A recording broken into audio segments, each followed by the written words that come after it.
Is that Ukraine would not join NATO, but maybe there would be some sort of moratorium. For example, that Ukraine would not join NATO for the upcoming 10 years or so, because it's possible.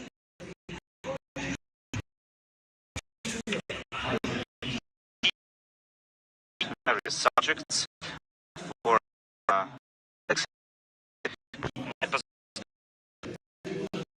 his imprisonment and the decision on his case correspond to the legal standard. So I guess I was given the chance to answer your question by our guest. So the first thing about how Russia is going to act according to the plan. So what is this plan? It will depend on the development of the situation locally. Who is going to say how it is going to develop? No one. It depends not only on us, but we intend and we will strive for reaching an agreement with our partners about the matters that were raised by us to resolve them diplomatically. So you all are well aware about what these matters are, about the security, enhancing security of Russia, expansion of NATO,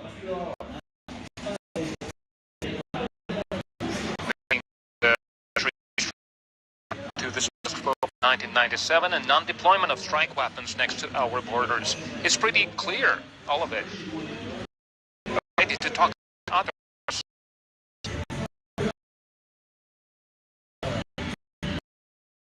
Response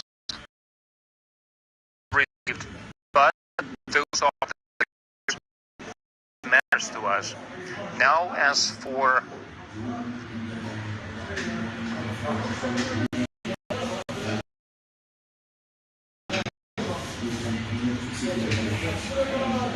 what was the second part of your question? Just scribble something.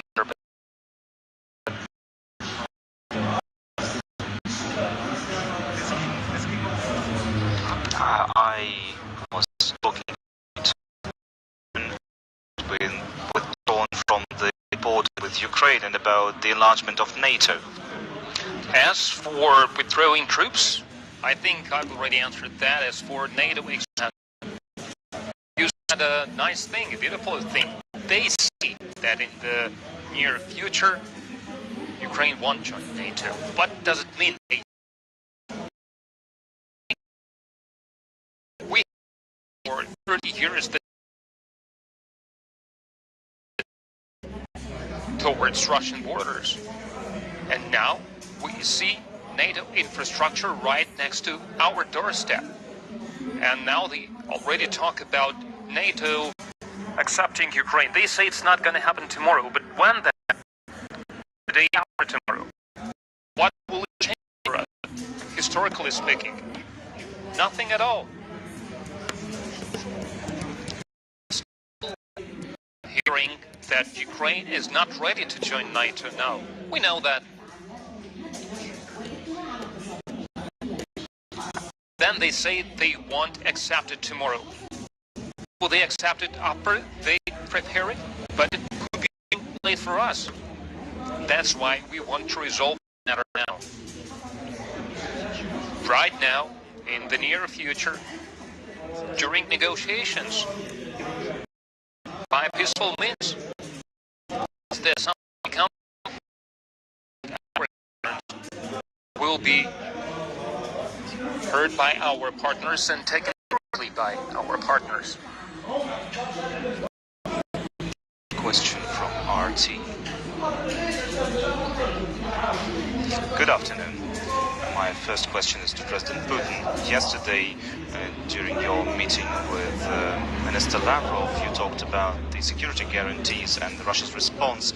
You said that there are prospects for further negotiations. Does that mean that Russia will engage in a regime of long-term, protracted negotiations with Washington, with NATO? And after all, Washington rejects the three main aspects of what Russia is asking for. And my second question is to Chancellor Scholz. Since I represent RT, I cannot but ask the question about RT Deutsch. Is there any room for further discussion, for a constructive discussion on that? Is there any way to resolve the issue with RT Deutsch in Germany and its broadcasting in Germany? Could we continue our broadcasting in Germany and Deutsche Welle would be allowed to broadcast in Russia? As for Deutsche Welle, I think our guest was asking about this. We talked about it with Mr. Federal Chancellor about Deutsche Welle in Russia, and we talked about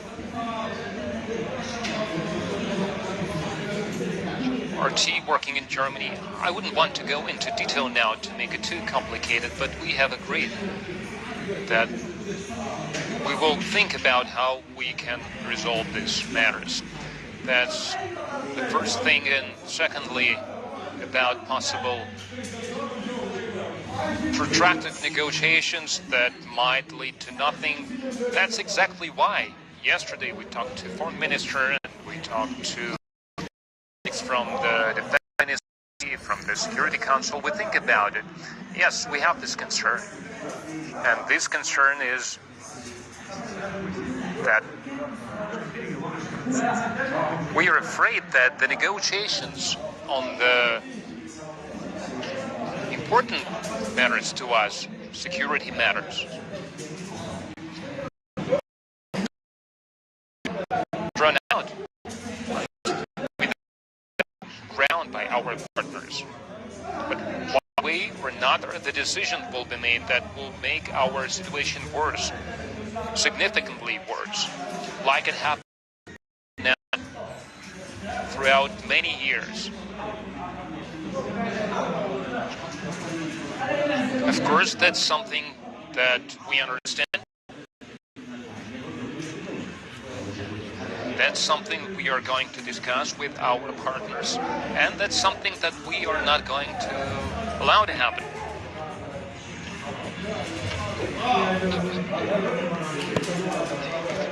First off, the question about RT that you asked. Ours is a legal site, and there have to be certain decisions, certain documents sent to certain government bodies, and there are procedures. So far we haven't seen any of that, and there have to be certain legal preconditions met. For well, different than each other. It's important that NATO and the EU answer the messages, the letters they were sent by Russia. It is important to see these responses.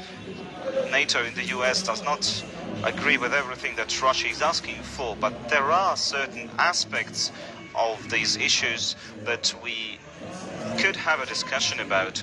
For now, the most important thing is to avert a crisis, to have a certain corridor to move forward to address.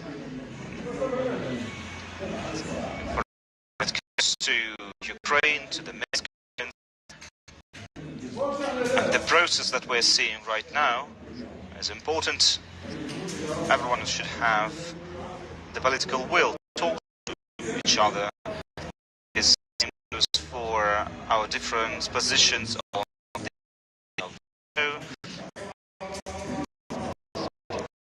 everyone knows that expanding NATO is not on the agenda right now.